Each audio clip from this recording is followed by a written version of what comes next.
Hi ಎಲ್ರಿಗೂ ನಮಸ್ಕಾರ. So ಇವತ್ತು ಪೆಡ್ಡಿ ಫಿಲ್ಮ್ ರಾಮ್ ಚರಣ್ ಹೀರೋ ಆಗಿ ಆ್ಯಕ್ಟ್ ಮಾಡಿರೋಂತಹ ಈ ಒಂದು ಪೆಡ್ಡಿ ಫಿಲ್ಮ ಜೂನ್ 4ಕ್ಕೆ ರಿಲೀಸ್ ಆಗೈತಿ. ಇವತ್ತಿಗೆ ಒಂದು 5 ದಿನ ಮುಗ್ದೈತಿ. ನಾನು ಈ ಒಂದು ವಿಡಿಯೋದೊಳಗೆ ಎಕ್ಸ್ಪೆಷಲಿ ಯಾರು ಮಿಡ್ಲ್ ಕ್ಲಾಸ್ ಇದ್ದೀರಿ, ಗೋಲನ್ನು ರೀಚ್ ಮಾಡೋಕ್ಕೆ ಯಾರು ಹೆಣಗಾಡ್ತಿದ್ದೀರಿ, ನನ್ನ ಹತ್ರ ಎಷ್ಟೇ ಕಷ್ಟಪಟ್ಟರು ನಾನು ರೀಚ್ ಮಾಡೋಕ್ಕೆ ಆಗ್ತಾ ಇಲ್ಲ, ನನ್ನ ಲೈಫಲ್ಲಿ ಎಲ್ಲ ಕಷ್ಟ ನನಗೆ ಬರ್ತಾವ, ದೇವರು ನನಗೆ ಅಂತಲೇ ಕಷ್ಟ ಕೊಟ್ಟಿದ್ದಾನ, ನನ್ನ ಮೇಲೆ ಕರುಣೆನೇ ಇಲ್ವಾ ಅಂಥೇಳಿ ದೇವ್ರಿಗೆ ನಾವು ಕುಂತಲ್ಲಿ ಶಾಪ ಹಾಕಕತ್ತೇವಲ್ಲ. ಸೊ ಅವರಿಗೆ ಒಂದು ಬೆಸ್ಟ್ ಮೋಟಿವೇಶನ್ ವಿಡಿಯೋ ಅಂದರೆ ಈ ಪೆಡ್ಡಿ ಫಿಲ್ಮ್. ಸೊ ಆದಷ್ಟು ಯಾರು ಗೋಲನ್ನು ಇಟ್ಕೊಂಡಿರ್ತೀರಲ್ಲ ಅವರು ಈ ಫಿಲ್ಮನ್ನು ನೋಡ್ರಿ. ನಾನು ಇದ್ರ ಬಗ್ಗೆ ರಿವ್ಯೂ ಮಾಡ್ತಾ ಇದ್ದೀನಿ. ಜಸ್ಟ್ ಯಾಕಪ್ಪ ಅಂತಂದರೆ ನಿಜವಾಗ್ಲೂ ಈ ಒಂದು ಫಿಲ್ಮನ್ನು ನಾನು ನೋಡ್ಕೊಂಡು ಬಂದಿದ್ದೀನಿ. ನಿಜವಾಗ್ಲೂ ದ ಬೆಸ್ಟ್. ಎಲ್ಲ ಫಿಲ್ಮನ್ನು ಕಂಪೇರ್ ಮಾಡಿದರೆ ಇದು ಎಷ್ಟು ಮೋಟಿವೇಟೆಡ್ ಆಗಿದೆ ಅಂದರೆ ನಿಜವಾಗ್ಲೂ ಭಾಳ ಅಂದರೆ ಭಾಳ ಚಲೋ ಐತಿ. ನನ್ನ ರೆಕಮೆಂಡೇಶನ್ ಪ್ರಕಾರ ನೀವು ಈ ಒಂದು ಫಿಲ್ಮನ್ನು ನೋಡಲೇಬೇಕು. ಕನ್ನಡ ಇದೆ, ಹಿಂದಿ ಇದೆ, ತೆಲುಗಿದೆ, ತಮಿಳಿದೆ. ಸೊ 4 ಭಾಷೆಗಳಲ್ಲಿ ಬಿಟ್ಟಿದ್ದಾರೆ. ಸೊ ನೀವು ಮಸ್ಟ್ ಆ್ಯಂಡ್ ಶುಡ್ ಹೋಗಿ ನೋಡ್ಕೊಂಬರ್ರಿ. ಮತ್ತು ಇನ್ನೊಂದು ಇದರಲ್ಲಿ ಇವಾಗ ಕರೆಕ್ಟ್ ಕ್ಯಾರೆಕ್ಟರ್ಗೆ ಆಯಿತು ಅಥವಾ ಥೀಮ್ ಏನಪ್ಪ, ಯಾಕೆ ಗೋಲ್ ಅನ್ನತ್ತೀನಿ, ಗುರಿ ಕಡೆ ಬಹಳ ನಾನು ಒತ್ತು ಕೊಡಾಕತ್ತೀನಿ ಅಂತ ಯಾಕಂತೇಳಿ ಇವಾಗ ನಾನು ಈ ವಿಡಿಯೋದೊಳಗೆ ಹೇಳ್ತೀನಿ. ಸೊ ಮೊದಲೇದಾಗಿ ಇದರಲ್ಲಿ ರಾಮ್ ಚರಣ್ ಆಮೇಲೆ ಜಾನ್ವಿ ಕಪೂರ್ ಅವರು ಮುಖ್ಯ ಪಾತ್ರಧಾರಿ, ಅಂದರೆ ಹೀರೋ ಮತ್ತು ಹೀರೋಯಿನ್ಸ್. ಸೊ ಈ ಒಂದು ಕಾನ್ಸೆಪ್ಟ್ ಏನಪ್ಪ ಅಂತಂದರೆ, ಒಬ್ಬ ವ್ಯಕ್ತಿಗೆ ನೋಡ್ರಿ ಗೋಲ್ ಇರ್ತದೆ, ಅಂದರೆ ಒಂದು ಗುರಿ, ನಾನು ಇದನ್ನು ಮಾಡಬೇಕು, ನಾನು ಇದನ್ನು ರೀಚ್ ಆಗಬೇಕು ಅನ್ನೋ ಗುರಿ ಇದ್ದಾಗ ಆ ವ್ಯಕ್ತಿ ಆ ಗುರಿಯನ್ನು ತಲುಪಕ್ಕೆ ಎಷ್ಟೆಲ್ಲ ಸಾಹಸ ಪಡ್ತಾನೆ, ಎಷ್ಟೆಲ್ಲ ಹೆಣಗಾಡ್ತಾನೆ. ಆದರೆ ಒಬ್ಬ ವ್ಯಕ್ತಿಗೆ ಯಾವುದೇ ಗುರಿ ಇಲ್ಲ, ಹೀಗಿರಬೇಕು ಹಾಗಿರ್ಬೇಕು ಅಂತ ಯಾವುದೇ ವಿತೌಟ್ ಗುರಿ ಇಲ್ಲದೆ ಅವನು ಲೈಫನ್ನು ಲೀಡ್ ಮಾಡೋ ಒಂದು ಸಂದರ್ಭದೊಳಗೆ ಆತನ ಜೀವನದಲ್ಲಿ ಗುರಿನ ಇಟ್ಕೊಳ್ಳೋಕ್ಕೆ ಆದ ಕಾರಣ ಏನು ಅಂದರೆ, ಇನ್ಫ್ಯಾಕ್ಟ್ ಒಬ್ಬ ವ್ಯಕ್ತಿ ಯಾವುದೇ ಒಂದು ಪಾಯಿಂಟ್ ಇಲ್ಲದೆ ತನ್ನ ಲೈಫ್ ಲೀಡ್ ಮಾಡ್ತಾನೆ ಇದ್ದಾನೆ ಅಂತಂದಾಗ ಆತನಿಗೆ ಏನೂ ಇಲ್ಲ, ಏನು ಇನ್ಸ್ಪಿರೇಷನ್ ಇಲ್ಲ, ಏನೋ ಒಂದು ಗುರಿ ಇಲ್ಲ. ಸೊ ಆ ಒಬ್ಬ ವ್ಯಕ್ತಿ ಸಮಾಜದ ಮಾತುಗಳಿಂದ, ಸಮಾಜದ ಚುಚ್ಚು ನಡವಳಿಕೆಯಿಂದ ಯಾವ ರೀತಿ ತನ್ನನ್ನು ರಕ್ಷಿಸ್ಕೊಂಡು ಒಂದು ಗುರಿನ ಮುಟ್ತಾನು ಅನ್ನೋದಕ್ಕೆ ಈ ಒಂದು ಪೆಡ್ಡಿ ಫಿಲ್ಮ್ ನಿಜವಾಗ್ಲೂ ಭಾಳ ಅಂದರೆ ಭಾಳ ಸೂಟೇಬಲ್ ಆಗ್ತದೆ. ಈ ಕೆಲವೊಬ್ರು ಹೇಳ್ತಾರೆ, ನಾನು ಎಷ್ಟೊಂದು ಕಾಂಪಿಟೇಟಿವ್ ಓದಿದೆ, ಎಷ್ಟೆಲ್ಲ ಕಷ್ಟಪಟ್ಟೆ ನಾನು, ಆದರೂ ನಾನು ಸೆಲೆಕ್ಷನ್ ಆಗಲಿಲ್ಲ, ನನ್ನ ಮೆರಿಟಲ್ಲಿ ಹೆಸರೇ ಬರಲಿಲ್ಲ, ಎಷ್ಟೆಲ್ಲ ಇದು ಮಾಡಿದ್ರು ಅಂತೇಳಿ ಅನ್ನೋರು ಈ ಒಂದು ಪೆಡ್ಡಿ ಫಿಲ್ಮಲ್ಲಿ ರಾಮ್ ಚರಣ್ ಪೆಡ್ಡಿ ಅಂತಲೇ ಅವನ ಹೆಸರು ಇರ್ತದೆ. ಸೊ ಆತ ಫಸ್ಟಿಗೆ ಕ್ರಿಕೆಟ್ ಆಡ್ದ, ಆಮೇಲೆ ಕುಸ್ತಿ ಆಡ್ದ, ಆಮೇಲೆ ಅಂಗವಿಕಲರಿಗಂತ ಸ್ಪೋರ್ಟ್ಸ್ ಇರ್ತದೆ, ರನ್ನಿಂಗ್ ರೇಸ್. ಸೊ ಅದು ಕೂಡ ಆಡ್ದ. ಸೊ ಇದರಲ್ಲಿ ಮ್ಯಾಕ್ಸಿಮಮ್ 3 ಗೇಮ್ಸನ್ನು ಇವನು ಆಡಿದಾನೆ. ಸೊ ಈ ಒಂದು 3 ಗೇಮ್ಸು ರಿಲೇಟೆಡ್ ಒಂದು ಗೋಲ್. ಯಾಕಂತಂದ್ರೆ ಇವಾಗ ಹೇಳ್ತಾರಲ್ಲ, ಒಂದು ಊರಿಗೆ 1000 ದಾರಿಗಳಿರ್ತವಂತೆ.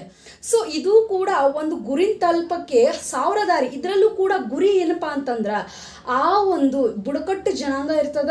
ಸೊ ಆ ಒಂದು ಬುಡಕಟ್ಟು ಜನಾಂಗಕ್ಕೆ ಒಂದು ಯಾವುದೇ ಒಂದು ಮೆನ್ಷನ್ ಇರಲ್ಲ. ಇವಾಗ ಉದಾಹರಣೆಗೆ ಇದು ನೋಡಿದ್ರೆ ಪುನೀತ್ ಅವ್ರದ್ದು ಒಂದು ಐತಿ ವೀರ ಕನ್ನಡಿಗ ಅಂತ ಹೇಳಿ. ಸೊ ಆ ಒಂದು ಫಿಲ್ಮನ್ನು ಕೂಡ ಸ್ವಲ್ಪ ತುಣುಕೆಲ್ಲೋ ಸ್ವಲ್ಪ ಇರುತ್ತೆ. ಯಾಕಂದ್ರೆ ಅಲ್ಲೂ ಕೂಡ ಸ್ಲಮ್ ಏರಿಯಾಕ್ಕೆ ಯಾವುದೇ ಒಂದು ಹೆಸರು ಇರಂಗಿಲ್ಲ, ಅವ್ರ ಪೆಹಚಾನ್ ಇರಂಗಿಲ್ಲ, ಅವ್ರದ್ದು ಒಂದು ID ಕಾರ್ಡ್ ಇರಲ್ಲ, ಆಧಾರ್ ಕಾರ್ಡ್ ಇರಲ್ಲ.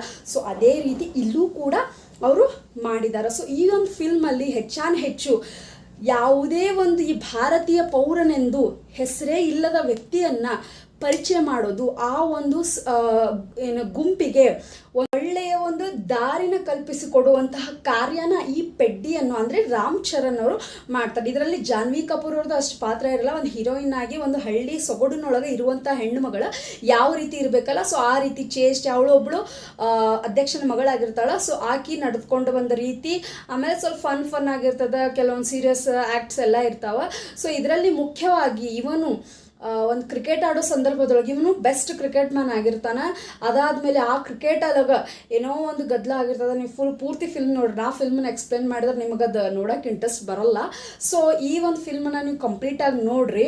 ಅದಾದಮೇಲೆ ಮುಖ್ಯವಾಗಿ ಇದ್ರೊಳಗೆ ನೀವು ತಿಳ್ಕೊಳ್ಬೇಕಾದ ವಿಷಯ ಏನಪ್ಪ ಅಂತಂದ್ರೆ, ಈ ಪೆಡ್ಡಿ ಫಿಲ್ಮ್ ಮೋಸ್ಟ್ ಇನ್ಸ್ಪೈರೇಷನ್ ಯಾರಿಗಪ್ಪ ಅಂತಂದ್ರೆ, ಯಾರು ಹೋಪ್ಸನ್ನು ಲಾಸ್ ಮಾಡ್ಕೊಂಡಿರ್ತೀರಿ, ಯಾರು ನನ್ನ ಕೈಲಿ ಆಗಲ್ಲ ಅಂತ ಅಂದ್ಕೊಂಡಿರ್ತೀರಿ, ಅವರು ಮಸ್ಟ್ ಆ್ಯಂಡ್ ಶುಡ್ ಹೋಗಿ ನೋಡ್ಕೊಂಡು ಬರಲೇಬೇಕು. ಯಾಕಂತಂದರೆ this film is so so so motivation a film ಅಂತ ಹೇಳ್ಬಹುದು. ರಾಜಮೌಳಿ ಅವ್ರ ಡೈರೆಕ್ಟರ್ನೂ ಬೀಟ್ ಮಾಡುವಂಥ ಫಿಲ್ಮ್ ಇದೆ. ಸೊ ನಾನಂತೂ ನೋಡ್ಕೊಂಡು ಬಂದೀನಿ. ಈ ಒಂದು ರಿವ್ಯೂವನ್ನು ನಾನು ಹೇಳ್ತಾ ಇದ್ದೀನಿ, ಯಾಕಂದರೆ ನಾನು ಜಾಸ್ತಿ ಫಿಲ್ಮ್ ಬಗ್ಗೆ ರಿವ್ಯೂ ಮಾಡಲ್ಲ. ಈ ಒಂದು ಫಿಲ್ಮ್ ರಿವ್ಯೂ ಮಾಡ್ತಾ ಇದ್ದೀನಿ. ನಿಜವಾಗ್ಲೂ ಥಿಯೇಟರಲ್ಲಿ ಕೂತಾಗ ಆ ಒಂದು ಪ್ರತಿಯೊಂದು ಆ್ಯಕ್ಷನ್ನು, ಹಾಡು ಮತ್ತು ಸುಳ್ಳು ಹೇಳಲ್ಲ, ಕೆಲವೊಂದು ಬೋರಿಂಗ್ ಬಂತು. ಇನ್ನೊಂದು ಚಿಕ್ಕರಿ ಚಿಕ್ಕರಿ ಅಂತ ಸಾಂಗ್ ಬರ್ತದೆ, ಅದು ಭಾಳ ಇಂಟ್ರೆಸ್ಟೆಡ್ ಇದೆ. ಅದರ್ವೈಸ್ ಬೇರೆ ಸಾಂಗ್ಸ್ ಎಲ್ಲ ಅಷ್ಟು ನಂಗೆ ಇಂಟ್ರೆಸ್ಟ್ ಇಲ್ಲ, ಬೋರಿಂಗ್ ಆಯ್ತು. ನಾನು ಆ್ಯಕ್ಚುಲಿ ಹಿಂದಿಗೆ ಹೋಗಿದ್ದೆ, ಕನ್ನಡ ಸಿಕ್ಕಲಿಲ್ಲ ನಮ್ಗೆ. ಸೊ ಅದಕ್ಕೆ ನಾವು ಹಿಂದಿಗೆ ಹೋದ್ವಿ. ಸೊ ಆ ಒಂದು ನೋಡಿದರೆ, ಆ ಒಂದು ಫಿಲ್ಮ್ ನೋಡಿದ್ರೆ ನಿಜವಾಗ್ಲೂ ಕಣ್ಣಾಗ ನೀರು ಬರ್ತದೆ. ಪಟ್ಟಿರೋ ಸ್ಟ್ರಗಲ್, ತಮ್ಮ ಒಂದು ಜನಕ್ಕೆ, ಬುಡಕಟ್ಟಿನ ತಮ್ಮ ಒಂದು ಜನಕ್ಕೋಸ್ಕರ ಅಷ್ಟೆಲ್ಲ ಕಷ್ಟಪಟ್ಟು ಬರ್ತಾನವನು. ಆ ಒಂದು ಜರ್ನಿನ ತೋರಿಸ್ತಾರೆ ಅದರೊಳಗೆ. ನಿಜವಾಗ್ಲೂ ಕೈಯಲ್ಲಿರೋ ರೋಮಗಳು ಕೂಡ ಎದ್ದು ನಿಲ್ತಾವೆ, ಅಷ್ಟು ಚೆನ್ನಾಗೈತಿ. ಅವ್ನು ಮಾತಾಡೋ ಮಾತು ನೀರು ತರಿಸುತ್ತೆ. ನಿಜವಾಗ್ಲೂ ಭಾಳ ಅಂದ್ರೆ ಭಾಳ ಖುಷಿ ಆಯ್ತು ನನಗಂತೂ ನೋಡಿ.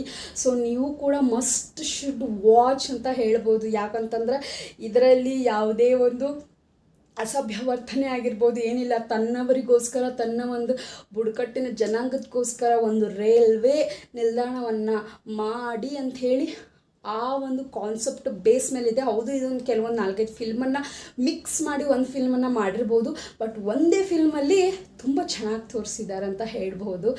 ಇವಾಗ ನಾವು ಆ ಫಿಲ್ಮಿಂದ ತೊಗೊಂಡ್ರೆ, ಈ ಫಿಲ್ಮಿಂದ ತೊಗೊಂಡ್ರೆ ಅಂಥೇಳಿ ಬ್ಯಾಡ್ ಕಮೆಂಟ್ ಹಾಕೋಕ್ಕಿಂತ ಫಿಲ್ಮನ್ನು ನೋಡಿರಿ.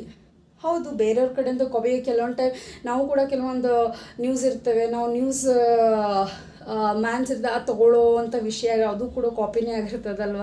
ಸೊ ನಾವಿವಾಗ ಎಕ್ಸಾಮ್ಸಲ್ಲಿ ಬರೆಯುವಾಗ ಕಾಪಿನೇ ಮಾಡ್ತೀವಲ್ಲ ಸಮ್ಟೈಮ್. ಸೊ ಇವೆಲ್ಲ ನೋಡ್ಕೊಂಡು ಹೊಂಟ್ರೆ ಕಾಪಿ ಮಾಡಿದಾರೆ ಇವರು ಆ ಫಿಲ್ಮಿಂದ ಈ ಫಿಲ್ಮಿಂದ ಅಂತ ಹೇಳಿ ಕೊಂಕು ಮಾಡೋಕ್ಕಿಂತ ಅದರಿಂದ ನಾವೇನು ತೊಗೋಬೇಕೋ ಅದನ್ನು ತೊಗೊಳ್ಳೋಣ, ಬೇಡದನ್ನು ಬಿಡೋಣ. ಯಾಕಂತಂದರೆ ಈ ಫಿಲ್ಮ್ ಇದೆ ಅಲ್ಲ, ನಿಜವಾಗ್ಲೂ ನನಗಂತೂ ಭಾಳ ಇಷ್ಟ ಆತ್ಕಳ್ರಿ. ಸೊ ಅದಕ್ಕೆ ನಾನು ಕೂಡ ನಿಮ್ಮ ಹತ್ರ ಶೇರ್ ಮಾಡ್ಕೋಬೇಕು ಅನ್ನಿಸ್ತು, ಈ ಒಂದು ಫಿಲ್ಮ್ ರಿವ್ಯೂ ಬಗ್ಗೆ ಶೇರ್ ಮಾಡ್ಕೊಳ್ಳೋದು. So must and should every one should watch this. ಯಾಕಪ್ಪ ಅಂತಂದ್ರೆ it's really amazing. I loved it.